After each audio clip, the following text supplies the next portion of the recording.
to Friday Night Lights on Fox 12 Oregon, presented by Pacific Office Automation. Let it rain, let it pour, just let it stop for a bit. Felt it was proper to wear the salmon jacket tonight. We wish you all well in keeping dry, warm, and safe with power for this playoff edition of Friday Night Lights. A new dawn in 6A football. The postseason field of 32 split right into the top 16 competing in the OSAA state championship bracket, 17 to 32 in the new Columbia Cup. Let's give it a go for week 10, playoffs round 1. Fox 12's Craig Bernbach live along Shoals and Beaverton, where the new kids on the block hosted a home playoff game. Mountainside in year 4 varsity ball. Craig, Nelson of Happy Valley already on the postseason stage in season 2. Are you wet? I am very wet. I should have brought rain pants. I didn't do that. But Nick, as you mentioned, this was a battle of the new guys, but clearly Mountainside was much better prepared to play in these really tough weather elements, as they pretty much completely dominated Nelson in every facet of the game. It was a perfect night for football if you were a fish or a Mustang, as Mountainside shows early that they can run in the rain. First play from scrimmage, Aaron Ray Simpson takes the handoff, and he's gonna get gone. 80 yards to the house, and it was 7-0 home team. Later in the first half, the special teams are gonna do something special. That's a blocked punt, and that's a recovery in the end zone by Madden Tanuvasa to make it 16-0 Mustangs at the half. Second half, Nelson, they just struggled with the elements. That's a bad snap that leads to a safety to make it 18-0 Mountainside. Later, it's Simpson again. This time, he gallops in from 3 yards out for Mountainside to make it 24-0. The defense, they do the rest as Mountainside pitches a 31-0 shutout. On that first play from scrimmage, you go 80 yards. What'd you see?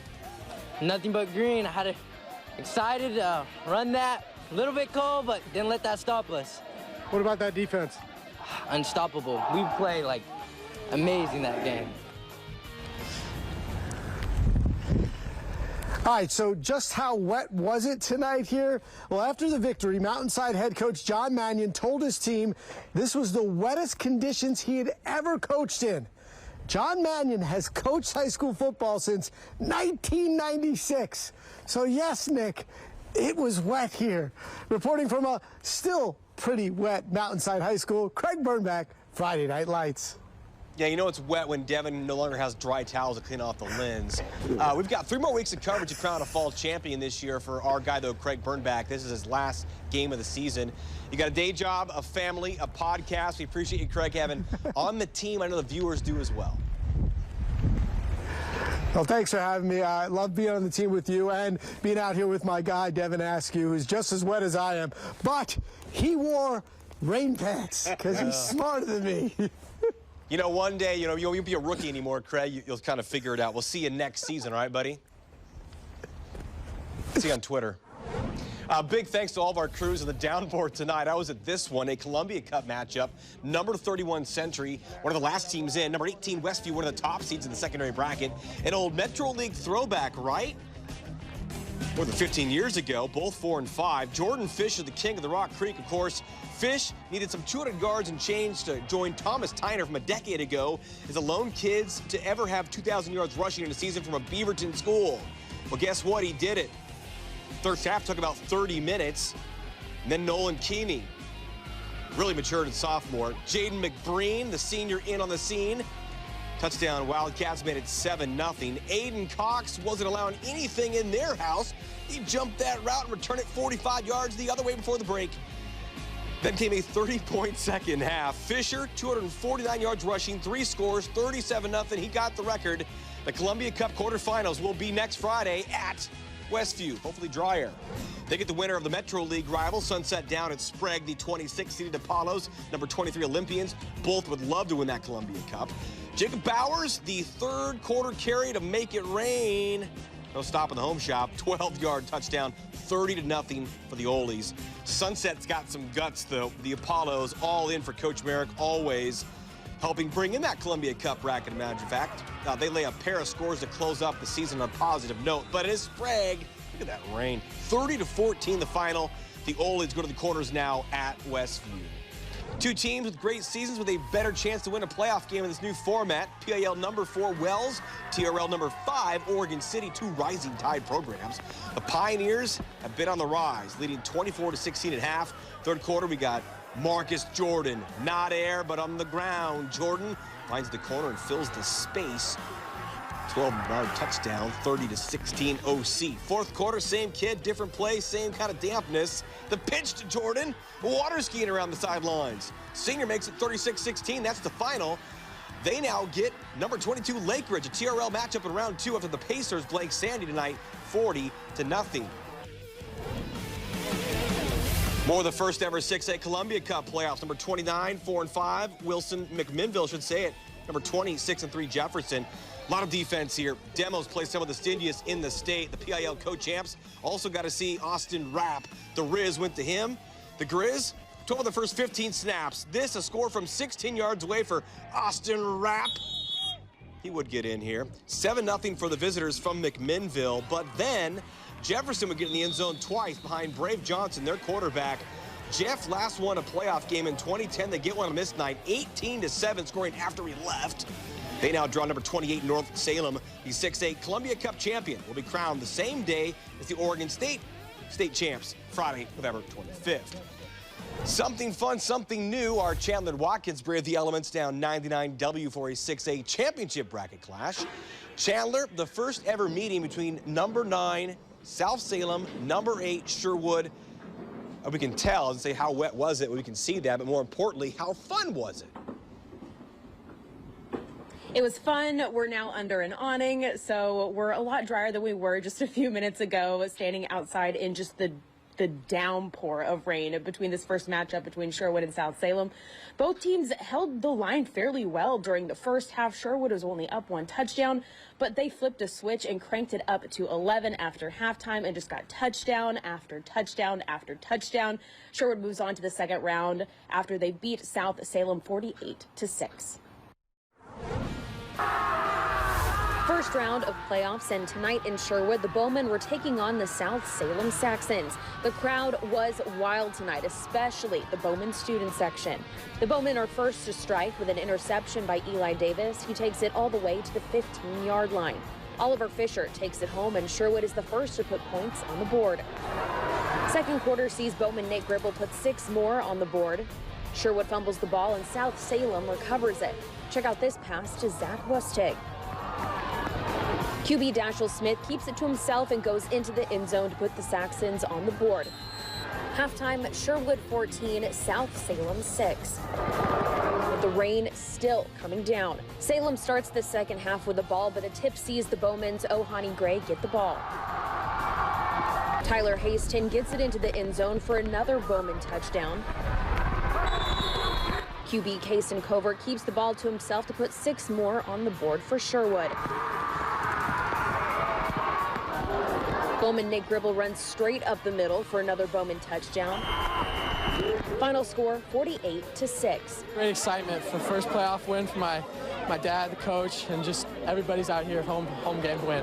Everybody played great all around. Defense came out, got some stops, got some balls back, and just everybody. O-line, D-line, everybody. Next week, Sherwood takes on Westland after they beat out Grant tonight 59-0. Gribble says that it's going to be a tough match, but he says to not count out the Bowmen just yet. Live in Sherwood, Chandler Watkins, Friday Night Lights. Chandler, come get dry. For the first time in 17 years, Colton High hosted a playoff game. 2A opening round, third-seeded Vikings, and those Toledo Boomers on the mud. The Tri-River Conference co-champs at 8-1, program's best run in 37 years. Toledo driving in the first, but the Boomers had a hard night to hang on to the goods. Whole gang of Vikings there to recover on the fumble. And from there, Colton would cash in. Jeb Ethington, a senior salute. We got those big, long spikes in the mud tonight. 10-yard touchdown. Vikes out in front. They'd never look back. Later first, their quarterback would dial up his own number.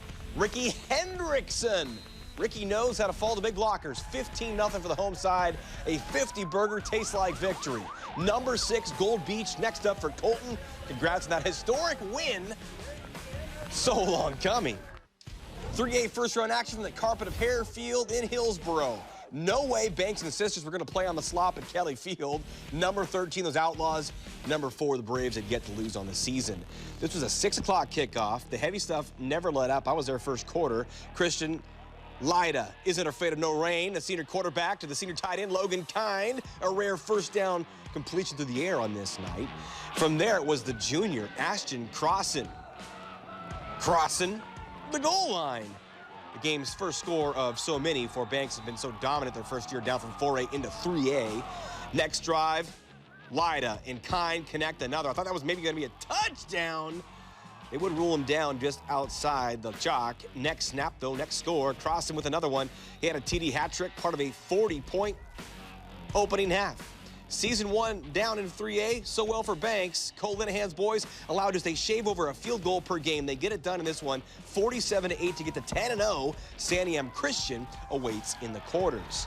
4A wet and wild times on the coast. Thanks for the viewer submission here. 7-2 Woodburn in Tillamook. The Bulldogs had their best season since 1989. The 7-2 Cheesemakers on their new turf, where they claimed their first Co-op League title since 1999. Seth Wenger gonna carry home the bread. A soggy loaf. Gonna get some cellophane for the cheese there. Cool light show. Tanner Hoskins then ran in the other score for a 12-0 Tillamook lead. Go Mooks. Don't adjust your set. Late in the game, though, ring the bell. 12-8. Tillamook need a first down to end the game. They'd get that. No rain on the parade. 12-8 the final. Gladstone next for them in the 4A quarters as the Gladiators upset Marist on the road in Eugene, 21-20. Field of 16 in 5A. Number 12, Dallas won a road game in the first round last year. This go, a 5th-seeded run at Rex Putnam. The Kingsmen, their first playoff spot in a decade. They last won a postseason game back in 1986. Opening quarter, opening score. Visitors on the heat. Xavier Webster. Scrub off the screen. Keeping in mind, they scored 79 a week ago. 6-0 Dragons. That lead would soon double in the House of the Dragons on the road. Webster again, wet, soaking wet for 6 more. Kingsman ball now, back to punt. Hard to handle on this kind of night. Brock Duncan recovers. First and goal in the 7th, and Corey Miller made his time to shine on the next play. 18-0 for the visitors from Dallas under 8 minutes to go in the half. Putnam, though, a prideful bunch. Connor Bickford, James Bowman have been doing this all season long. The first score of the game for the home team, looking like the Packers to pack it in. And RPHS added another one before halftime. Is Bickford going to keep it himself? To set up his teammates, what a leader the Bickford has been this year, of course, an incredible run, their best season since 1986. And then X would mark the spot as Jackson Doyle, that's Jackson with an X, would get in to make it 18-13 Dallas at half. Dragons, though, winning on the road, 29-20. Next up, a trip to Springfield against 4th-seeded Thurston as the Colts knock off West Albany. More 5A round 1 action from Independence, tight in the standings. Number 8 Eagle Point, number 8 Central. 9 versus 8, should say. He saw. This one saw a ton of ball protection and running the football. David Brown for the Eagles, first down, first down. Same drive, the Panther defense stomps him out on 4th down to take over on downs. Slippery when wet. Okay, though, for senior Chase Nelson, feeding Kohler Hernandez to move the chains, and Central soon smelled pay dirt. Nelson for the first down quarterback keep led to a 35-yard field goal. That's important. Panthers get the first playoff victory since 2016, 10-6. Next, they'll play number 1 Summit as the Storm got by Hood River Valley. How about the 4A playoffs in Washington? Not a lot going on in Washington on this night. From Kiggins Bowl, Puyallup down to enter the Storm of Skyview. Running for their life, down 14-3 were the visitors from Puyallup as Jonathan McKee with the tackle to keep them nowhere. Vikings then back to pass, but McKee breaks it up. All about the defense. 14-11 final for Skyview. It's how it ended as they now continue on to the 4A tournament at 8-2. We will learn of their fate, their opponent on Sunday. Congrats out to the Storm holding serve at home and scoring before Darrell got there. Still to come, we hit the wrestling mat with one of the best in the Pacific Northwest. She is a Cleveland senior with a ticket to the Olympic Training Center.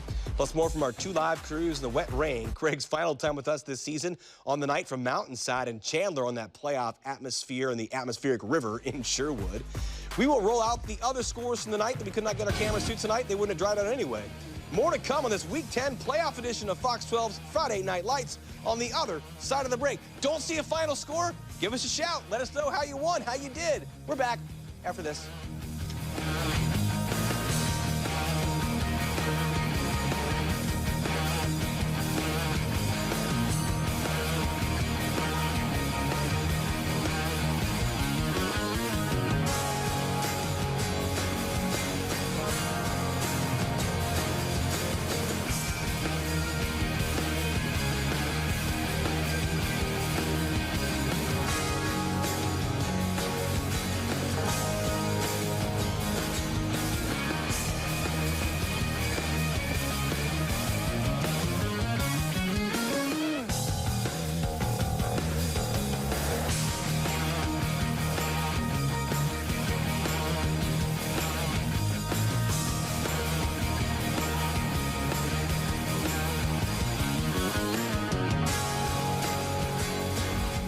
You're watching Friday Night Lights on Fox 12 Oregon, presented by Pacific Office Automation.